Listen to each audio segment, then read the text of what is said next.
Now we got Oklahoma Governor Merrick Fallin. So far, no endorsement out of her. But, Governor, you have to look at this, and you have to look at the new math here that so far seems to even more prohibitively favor Donald Trump. There are many in your party, as you know, leery of him, not the least of which are Paul Ryan, the Speaker.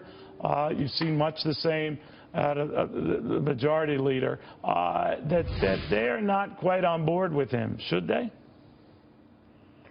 Well, I think what we've seen tonight is that there is a little bit of fluidness in our presidential election as you look around the different states. Certainly Donald Trump had a great night tonight.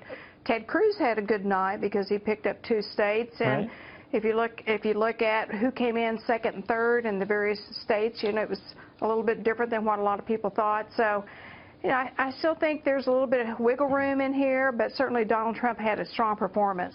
But, you know, it's not quite what I asked in terms of, do you think that these other guys who've been resisting Trump for a variety of reasons, they've got to get on board here, or just keep doing what they're doing and maybe hurt themselves? Well, I think they just need to keep doing what they're doing and keep working together. But in the end, here's the main thing that we have to work towards, Neil, is in the end, we have to unite together as a Republican Party. The end goal is that we win back the White House in November and that we make sure that Hillary Clinton is not elected president of the United States. Well, you have the opinion, because some in your party, Governor, or not, that Donald Trump can't get elected, that he would get blown out by Hillary Clinton. Yet the polls, even though he trails by 10 points, he had trailed in the same poll by 40 points a few months ago. In other polls, he's competitive with her. Be that as it may, is it your view that if Donald Trump were the nominee, he would be like your party's George McGovern?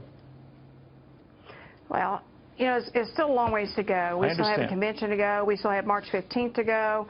So we'll see how all this shakes out. But in the end, if you look at both of them, I mean, what you guys have been saying in the national media is they both have kind of high unfavorable ratings. And so at some point in time, that Hillary Clinton and Donald Trump? Is that what you're saying? And Donald Trump. I see. Yeah, absolutely.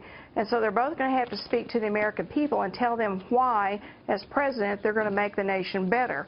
Of course, I'm going to be for the Republican, and if it's Donald Trump, I'll be for Donald Trump if he wins the nomination. Yeah, but it seems like you're taking this like a kid who is just getting casserole. You don't, you want to do it, but you're not quite convinced, right?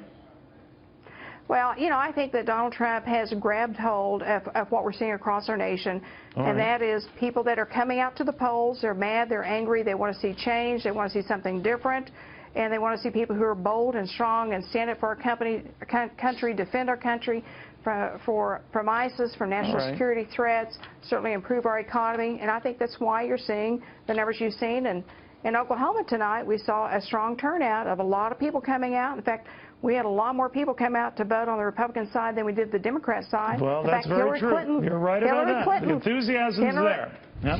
Hillary lost Oklahoma. Yeah, and Ted Cruz won it. Governor, thank you very much. I know we were breaking in and out of speeches, and we appreciate your sticking around.